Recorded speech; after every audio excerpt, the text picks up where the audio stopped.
እኔ ምን ለማንስ ካን ጠይቅ ሰዎች ለምንድን ነው የሚጨነቁት? ሰዎች የሚጨነቁት ሁኔታው መጥፎ ነው ብለው አምሯቸው ካሰበ በውስጣቸው የጭንቀት ኬሚካል እየተፈጠረ ይመጣል። ስለዚህ ጭንቀት ማለት ምን ማለት ነው? ልክ እንደዚህ መስታወት አድርገሽ አስቢ። ይሄን መስታወት አሳያቸው። ለምሳሌ እንደዚህ አዙሪ። ይሄ መስታወት ይታይሻል? ይሄ መስታወት በጣም ከቆሸሸ ውጪ የምናየው ዓለም የቆሸሸ ይመስለናል። ይሄ መስታወት ግን ንጹህ ነው ብለን ንጹህ ከሆነ የምናየው ዓለም ንጹህ እየሆነ ይመጣል ማለት ነው። እና ሰዎች አእምሮ አላቸው። 90% ከዛ በላይ የጭንቀታቸው ምክንያት አእምሯቸው ነው። አእምሮ መጨነቅ በጣም ይወዳል።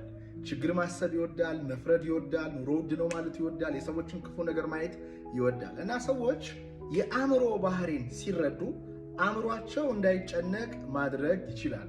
አንዱና ትልቁ ነገር ምንድነው? ለብቻቸው ዝም ማለት ነው። ስልካቸውን አጥፍተው ተፈጥሮ ውስጥ መግባት ነው።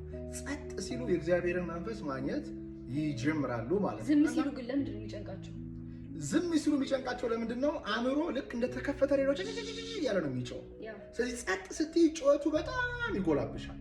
ብዙ ጊዜ ይሄንኛውን ጩኸት ለመቀነስ ወይ ስልክ ላይ ነው የምትገቢው፣ ወይ ዘፈን ነው የምትከፊው፣ ወይ እየነዳሽ ትሄጃለሽ። ጸጥ ስትይ ግን በጣም ሲንጫጫ እንደ ሌላ ሰው ሆነሽ አእምሮሽን መጎብኘት ብቻ የሚንጫጫው አእምሮ እውነት እንዳልሆነ ትገነዘቢያለሽ ማለት ነው። ሐሳብ ነው፣ ሌላ ምንም አለ። ጭንቀት is just ሐሳብ፣ ሌላ ምንም አይደለም። እስር ቤት አይደለሽም፣ ሆስፒታል አይደለሽም፣ ጦርነት ላይ አይደለሽም።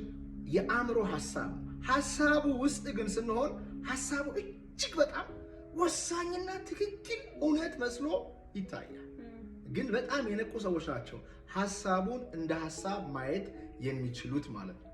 እና ባይሸሹ ሐሳቡን ቢመለከቱ በውስጣቸው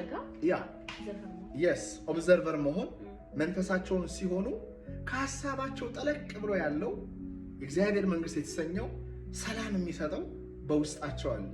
ያንን ማግኘት ይጀምራሉ። ሰላም፣ ደስታ፣ ፍቅር ከነሱ ውስጥ መውጣት ይጀምራል ማለት ነው። እና ስለዚህ ያ ነው ብዬ ነው። ስለዚህ ያው ዝምታ ያስፈልጋቸዋል፣ ጸጥ ማለት አለባቸው። በጣም ያስፈልጋል። መጥፎ ሁኔታ ውስጥ ሆኖ ጥሩ አእምሮ ያለው ሰው አይጨነቅም።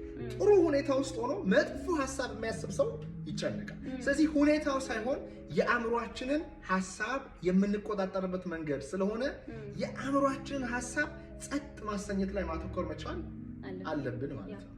ያ ተረዳችሁ? Thank you. Peace.